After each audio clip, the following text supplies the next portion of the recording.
লাল card পাওয়ার আগে রেফারিকে যা বলেছিলেন বেলিংহাম, রেফারির বিস্ময়কর সিদ্ধান্তে গোল তো বাতিল হয়, প্রতিবাদ জানানোর সঙ্গে সঙ্গে লাল কার্ডও জোটে বেলিংহামের ভাগ্যে।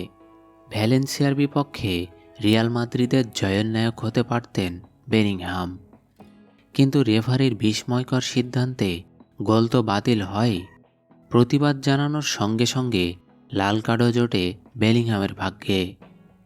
ক্ষোভ প্রকাশ করতে গিয়ে প্রকাশ্যে অযোগ্য শব্দে গালিগালাজ করেন তরুণ এই ইংলিশ মিডফিল্ডার।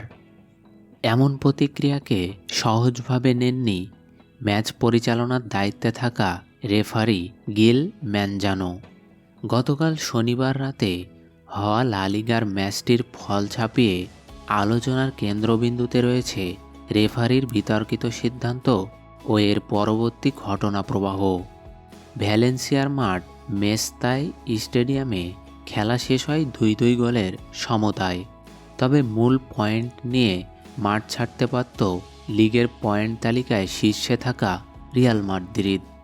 দ্বিতীয়ার্ধে গোল করার সময় শেষ দিকে ব্রাহিম দিয়াজের ক্রসে ডি বক্সের ভেতর থেকে হেড করে বল জালে পাঠান বেলিংহাম, কিন্তু সেই গোল টেকেনি।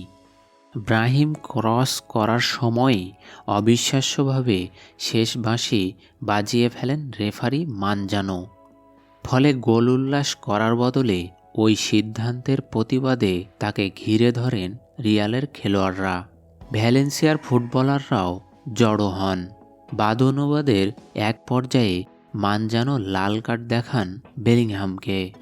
এদিকে মানজানোর উদ্দেশ্যে ক্ষুব্ধ বেলিংহাম বলেছিলেন, বল যেহেতু হাওয়ায় ছিল তাই সেটা গোল, অর্থাৎ শেষ বাঁশির আগে রিয়ালের আক্রমণ শেষ করতে দেওয়ার ইঙ্গিত করেছিলেন তিনি। কিন্তু এসব বলার সময় অশালীন শব্দ প্রয়োগ করে বসেন বেলিংহাম।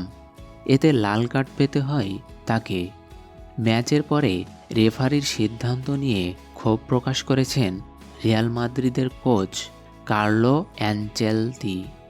তিনি বলেন, বেলিংহামের লাল কার্ড নিয়ে আমরা বিরক্ত।